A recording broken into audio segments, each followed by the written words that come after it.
and welcome back to another episode of Breaking Character. My name is jordan-paige. I am the show creator and host, and I am so excited that you stopped by today. Welcome.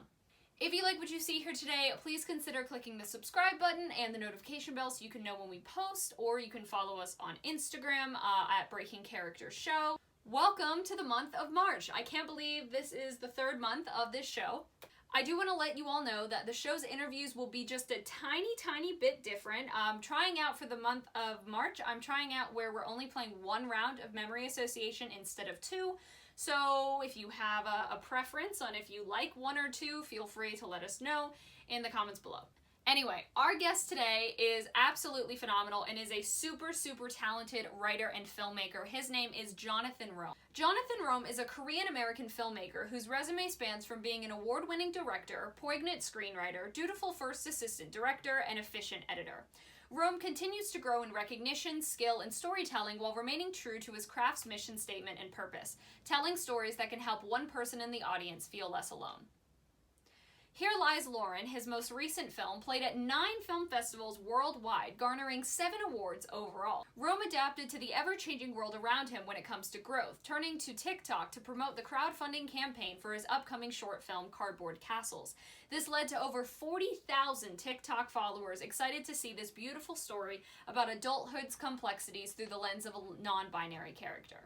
If you hear a different cat during this video, by the way, that is my housemate's cat, Rocket, trying to get in the door. So, without further ado, let's head to Zoom. All right, everyone, here we are with the amazing Jonathan Rome. So how are you doing today, Jonathan? I'm good. I'm a little tired and flustered. I didn't mean to wake up so late, and I ended up waking up 10 minutes before 12. So I kind of was just like throwing everything together and getting it all together. But thank you for having me. I'm very excited. Yeah, no problem. I give you credit for being able to get ready so fast. Goodness gracious. I would probably be like, ha, and just, nope, it would not look good. But yes, I am so happy that you're here. And am so excited to actually talk to you because we've been like friends on Instagram and I haven't actually had a conversation with you. So right. I'm really excited.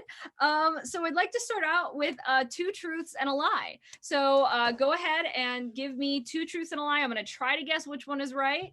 And yeah, so whenever you're ready. Okay. So I just watched all the Toy Story movies for the first time 4 months ago. I deeply love playing Lego DC superheroes, and I still haven't seen Lion King. Oh, okay. All right. All right. So this is going to be difficult for me. I am going to take the guess that I am going to guess that I'm going to guess that the first one's the lie. It is not. It's not. No. Toy Story is something I just got recently introduced to, but the DC superheroes ones, which is in my vlogs I mentioned I played Marvel superheroes, so switched Obviously, it up to I DC didn't pay and just enough attention. No, I get it. It was kind of a weird thing. I always get the 2 confused. Like I forget what heroes are with which one. I'm like, wait, they're just a superhero. And then I'm like, wait, there's a difference. Well, okay, that I usually it's like a 50-50 shot that I'm going to get it right or I'm going to get it wrong. So I wanted to ask you about the film you're currently working on, Cardboard Castles, which I am so excited to see this come to life. I absolutely love the concept of it. So I was wondering if you could tell us a little bit about the film and what it means to you.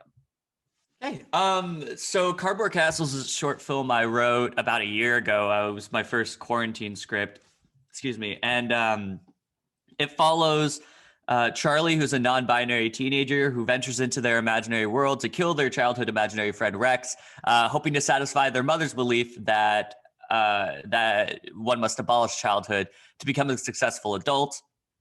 But of course, the story goes off the rails when Rex starts reintroducing them to childhood, and there's that struggle and this essential internal question of who am I going to be as an adult? And It's really awesome. We get to play around with a lot of themes that Where the Wild Things Are explores, which is one of my favorites. Christopher Robin. Mm-hmm.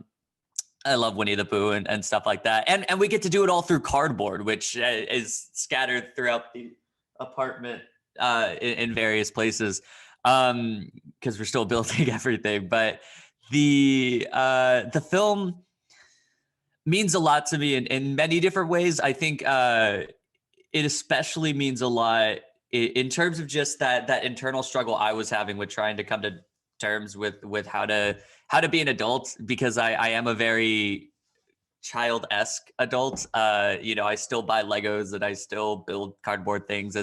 It's something I get scrutinized for a lot, and I think I wanted to explore that specifically within this film. And another importance of it is the non-binary character, not NB representation. I personally, I go by he, they, and I tend to not have a whole lot of gender attachments to me. But the but we wrote the film with Charlie just as a male character, and the important thing was casting it with anyone. So we wrote the film with Charlie as a male character. We put out a casting call for literally anyone of any gender, of any race, and we wanted to choose the best person to portray the character. When Gracie Lacey, our lead, came along, we were like, okay, we're gonna write the character as non-binary. We're gonna make sure everyone's okay with it. And what ended up happening is we have a much deeper film about identity and about acceptance of not only who you are, but also not only adulthood and stuff, but also who you are. And it's kind of a beautiful thing. That is amazing. Like that's such an incredible, like that. I just remember like seeing the crowdfunding and I was like, man, I love this so much. And I hate to hear that you get scrutinized for like these, childish thing. Like I'm a huge fan of like I like the TV shows that I watch. Like I'm turning Mhm. 20 in like a month and a half, like which is terrifying. And I will still rather like I will turn on Disney or Nickelodeon and enjoy those shows. I'm like Yeah. it doesn't I don't think there should be these labels on what is childish and what is not, because it's like if it brings you happiness, if it brings you joy, then who cares? Like but that it sounds like it's going to be a phenomenal film, and I am Thank so you. excited to see it when it comes out. So talking about your vlogs, you touched on something that I think is so important to talk about. Two things that are really important to talk about here. You talked about the balance between work and taking time for yourself, which is personally something I also very much struggle with, and how that correlates a little bit with having ADHD and the Adderall that you take to help with that. I think mental health and conditions like ADHD are so important to talk about, and can be so I can't think of the word right now, but people don't see them as what they actually are. They're stigmatized. There's the word, stigmatized, and they shouldn't be. And so I wanted to ask if you would be willing to share a little bit with us about your journey with creating while having ADHD and the struggles about putting your work over your own mental well-being. Absolutely. Yeah, I'm very open about that topic in particular, because a big thing with me, and something that's reflected in all my work, is I like to. I always say my mission statement when I started being a filmmaker was to tell stories that can help people feel less alone. And in doing that, not only as a filmmaker, but also just in the work I do with podcasting and stuff like that. I like to have that. So I'm very open about ADHD because I know it's something a lot of people go through. And I know it's something that is stigmatized, but is also a different experience for certain people. So my ADHD I've had for a long time. I didn't get diagnosed till last September. And realistically, like I was also kind of under the belief that ADHD is just you can't focus, you can't, but when getting diagnosed, it wasn't because I said I can't, it wasn't just because I said I can't focus on school and stuff. It was also because I was talking about how sometimes I lay in bed and I know I have stuff to do and I don't. because I feel discouraged. And I choose to watch Netflix instead, and I get really upset with myself. Sometimes it was, I like to spend abhorrent amounts of money on things I don't need to make myself feel good. And I like to do, I think the other big one was, eating. So I eat sugar all the time because I'm constantly trying to get my brain like going. So I will opt to do cosmic brownies for breakfast instead of like eggs and bacon. And all those together my psychiatrist told me, okay, so you do have severe adult ADHD and prescribed me Adderall. As far as my work with ADHD without any sort of assistance or knowledge of it really, it was so crazy that diagnosis also just explained a lot of things. Maybe not justified everything, but at least told me this is what it could be. But when it came to work and stuff, I know school I was struggling with a lot, just focusing on stuff. I used to be the guy in high school who would calculate how much work I'd have to do to get a good grade and then not do the work I didn't have to do, instead of opting to do all the work. In college, that's a lot harder to do. That is so much harder to do in college. But getting back on track, there's the ADHD. Getting back on track, it's so crazy because it's just this constant nag. It's this constant drive to do something, but it's also you get hit with this like wave of not wanting to do anything. And part of it is procrastination. Part of it is just natural human condition. But it is just your brain is flip-flopping so much. It's not just you're not focusing on stuff. It's these deeper insecurities. It's the way I am at parties. I opt to go home sooner because I get drained after the first 5 minutes of talking to people. There's a lot to it. And when I started Adderall, it was great because I took the first pill and I was so like, it was during class and I felt this tingle. And I remember I was with Emma at the time, and she said, she recalls me saying, "This is the best thing I've ever had in my life." And that was dangerous. That was the first sign of, oh, this might be a lot.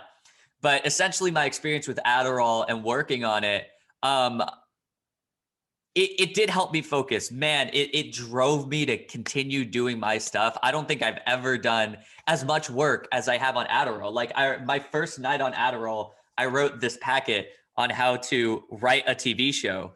And now the consequence to that was I stayed up all night doing that. But I have all these index card packets that I wrote because of it. And it allowed me to focus more, albeit on things that aren't as important as school, but it allowed me to focus more on everything else.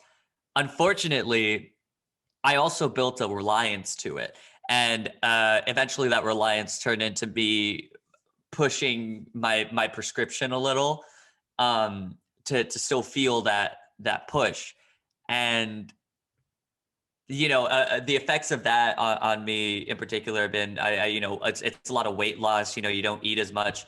And it's worrisome, but I'm at this point in my life with the Adderall and the ADHD where I'm concerned I can't go back to working without it, because on the days I don't have it, I can't work.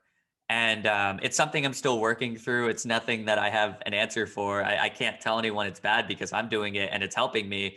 But it's also just, in moderation. Yeah, so my journey with ADHD and Adderall, it's a lot of ups and downs. It's still a lot of mystery and questions, but I think that's just everyone's journey, really. Yeah, thank you so much for sharing that. I think it's so important to talk about these topics, and when it comes to creativity as well, that, can I go, back to this? That's like a scary feeling at one point of going, well, no, this may not be what, but that feeling of like, oh, I can focus. Like I know what my brain is on the right track. So a little bit of a follow-up question to that, talking a little bit more about, putting yourself over doing the work. Right, Have you right. found anything? Sorry, my cat is playing with a toy and she's It's okay. she's having fun. Have you found anything that helps remind you to put your own well-being over your work sometimes when that becomes a struggle?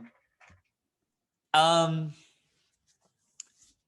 I will say there's nothing tangible. It's a lot of excuse me. It's mostly people.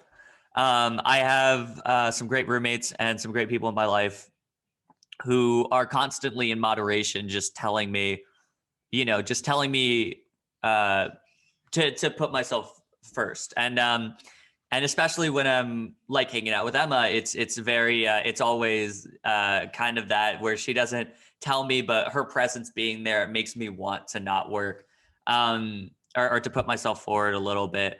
I don't think it registers to me to put myself forward, because I think with a lot of the abuse and trauma I had growing up, as a kid, and the PTSD, I think I'm more inclined to not think of myself, but think about my work or other people first.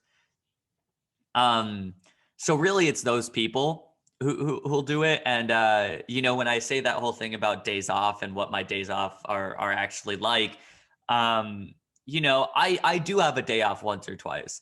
And it's because I want to spend the day with my roommates. I want to spend the day with Emma. I want to spend the day, doing something. And that's always a great thing to do. It's always the recharge that I need, but it's also, it's hard for me to justify sometimes. I think that traces back to just mental health and stuff, but it's just hard for me to maintain that balance in a healthy way. And again, it's just something I'm working on. I can relate to that one. The definite yes, that when you said that in your vlogs and you said, I don't really have days off, I was like, yep, all right, got that one. But that's great to have those people around you to, even if they don't verbally remind you to take those breaks, but their presence just kind of reminds you to Yeah. take a breath and hang out. So a bit of a wild card question here, completely off topic from absolutely everything. List 2 pet peeves that you have. Anything in the world. What are 2 pet peeves? I man. I'm usually the cause of most people's pet peeves, so I think I'd be really hypocritical for me to like say. But I think one little thing that irks me all the time. These certain sounds. I can't stand metal scraping against metal, like Ooh. sharpening forks, and also weirdly Velcro. I cannot. The sound of ripping Velcro just does not soothe me at all. Um, oh man. You know what? There are more important ones, but I think a big one is I'm a huge Oreo fan. I love Oreos. There's always Oreos in this house. When one of my roommates gets an Oreo and leaves the thing open, I get I just Oh, I get really oh, I don't irksome. blame you. Yeah. Yeah, that would I have to put mine because I also love Oreos. I put them in the Ziploc bag so they don't Oh, that's just smart. they don't, they don't accidentally like go bad or anything. Yeah, Metal on metal. I can't. Absolutely No, no, not. no, Ah. no. All Couldn't right, be me. so moving on to memory association. So the way Yeah. memory association works is I've got a random word generator pulled up here on my phone. I'm going to randomly generate one word, and we are both going to say the first memory or the first thing that pops to our head that we're willing to share when we hear Okay. that. Okay. So our word is, I don't know if this will be a good one, but we can try it. Aware. Like if you're aware of something.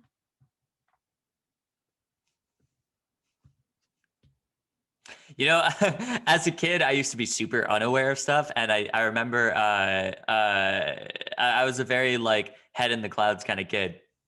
Now this led to many an injury, and I think one that stands out to me in particular was I was told that when I was walking to school with my guardian, um, I was like 6 or something. I was so distracted by someone who was jumping rope that I ran into a pole. And I am just the most unaware. I was just a really unaware kid at the time, and I kind of I always got sidetracked, and that's just who I was. Oh, wow. You know what? That one, I didn't have one that specifically popped into my head until you started mentioning that. So the one I thought of was when I was in elementary school, I was always very, very much the rule follower. Absolutely the rule follower. Of Uh-huh. course, I was very aware of everything, like to Yeah. focus on everything. But the one time that I decided to talk to a friend in the hallway, I decided to full on do the whole thing and turn around backwards, and I hit a pole. I went straight to the the double doors, and they would have the thing in the middle. Oh yeah. Yep, that Oh was it. And no. I was like, oh, I'm never doing this again. Never. And that was, yeah, the one time. And I was like, this is never happening again. So That's amazing. that's what I get for the one time I decided to be like, it's fine.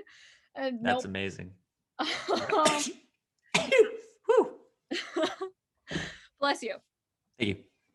So back to the question. So when you're looking at the filmmaking process, all of the filmmaking process is important and it all has its great parts, but what is your favorite part of the filmmaking process? Pre-production, production, post, or distribution, or the festival circuit? Hmm. You know what? I will say even before pre-production is oh no, I don't like any of the process. I guess you know what, production I'd say is the least strenuous. Because you get to see everything come together. You get to see everyone bringing everything to life. Um Pre-production is stressful and just trying to get everything together. Like the place I'm in right now, 2 days before shooting Cardboard Castle, we don't have a camera locked anymore. We don't have like sound equipment. We don't have a sound person for Saturday. So No. like it's a lot to be throwing on me 2 days before we shoot. And then post-production, I am gonna be very critical of myself. Is that a cat? Yep, there it is. I'm so sorry. I It's literally, okay. It's you okay. My were cat like is sleeping. over there as You well. just decided to not sleep right now. Sorry, please continue. It happens. And then post-production is stressful because I'm looking at all this footage going, man, I could have done better. And then film festivals, it's just full of ups and downs and stuff. And it's just, I don't know. So I will say production is wherever, that's just, I love filming. I can definitely get that. That is, it's like, oh, things are coming together. And of course, you have those things on set that happen that you're like, why does this have to happen right now? Yeah, yeah. You've got stuff happening in pre-production and you're like, what the heck is going on? Yeah. You know what it is? It's in production when an obstacle hits you or something, you have to think on the spot of how to fix that obstacle. And in pre-production, the obstacle lingers. The obstacle takes a couple days to That's fix. the truth. And I think that's why I like production more, is because we can fix it immediately, and sometimes it's better. Whereas pre-production, you have to wait 2 days, and then you're like, oh shit, it's like, oh shoot, and maybe it's yeah, okay. But yeah, you've also got everyone sitting there, everyone's together in production and you're all like, let's problem solve together. We're going to figure this out. But Yeah, exactly. production and everyone's like on different schedules and please look at your phone. We're trying to, yeah. I agree with that one there. So next, could you give some advice to those that are watching? This could be life advice, career advice, whatever type of advice you would like to give. Um, yeah, no, look, never adaptability is something that I've learned a lot throughout my career, and I'd say never be afraid to change. And I say that in all aspects of life and career and art and stuff. It's always good to acknowledge growth. It's always good to ask for help and stuff. I have a growth mindset. I hate the person I was 4 years ago, and I hate slightly less the person I was 2 years ago. And in 2 years from now, I'm gonna slightly hate the person I am now. I just always be open to that change, because it sometimes is a very beautiful thing.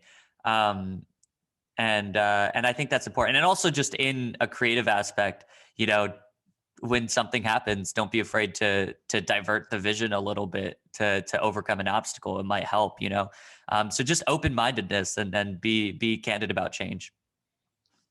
Good advice right there, especially in the industry. As you said, if something changes, if you can't stay stuck to that one thing and go, no, but this, and you're like, we can't do that anymore. Yeah, exactly. We got to change something. So last actual question, when things get really difficult, when things get tough, what pushes you to keep going and go after your dreams? Like I said, when I was 12 and I decided I want to be a filmmaker, I saw The Breakfast Club for the first time.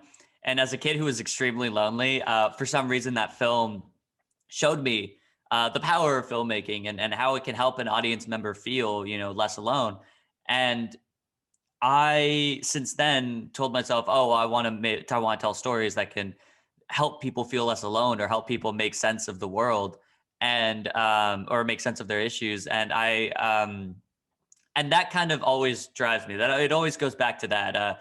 Every time I got discouraged about cardboard castles, I would think about we launched a TikTok account for the film, and when it took off, there were a lot of non-binary people who were reaching out and telling me how important it is that this film is made. And I just keep thinking back to that, keep thinking about the people who might need the story. And that keeps me stoking the fire a little, So always, like, if you have a mission statement as a storyteller, as a filmmaker, or just in life, that's a great way to get you back on track when you're discouraged about creating. Wholeheartedly agree with that one. I think that's amazing to have those people actively reach out and to say, hey, this film is going to make a difference to me is a huge motivator. Yeah, absolutely. And lastly, where can people follow you or keep up with what you're doing? My social media handle is at It's Johnny Rome, and that's for Instagram, Twitter, and TikTok. So it's all the same. I also have a YouTube channel. It's Jonathan Rome, and I think my experience making these vlogs might prompt me to make just more, just like weekly like things, just here and there. I can't keep up with your daily vlogs, Jordan, but I mean the weekly vlogs I might look into, just of the filmmaking process. But that's where I share my short films. So Jonathan Rome on YouTube. You can find all my body of work and whatnot, and I think that's it. I don't think I have a Hive account, but it's just because I wanted the name before Hive took off. Well, all of that will be in the description below, so people can go follow you on all of those if they want to. So thank you so much again for being on here. This was so much fun. Yes, it was. Thank you so much. Of course. All right, I'm gonna. It's great finally meeting you. It was great meeting you too. I'm gonna click stop on the recording, so we are going to head out of Zoom. Thank you all so much for watching today. I really hope you enjoyed. Once again, if you like what you saw, go ahead and click the subscribe button and the notification bell if you're really feeling like it, and you can follow us on Instagram as well. Jonathan's social media and my social media are all in the description box below, so if you want to check us out, you can go right there. If you yourself are a creative and you're interested in submitting to be on the show, go ahead and also check out the description box below where you can find instructions on how to submit yourself.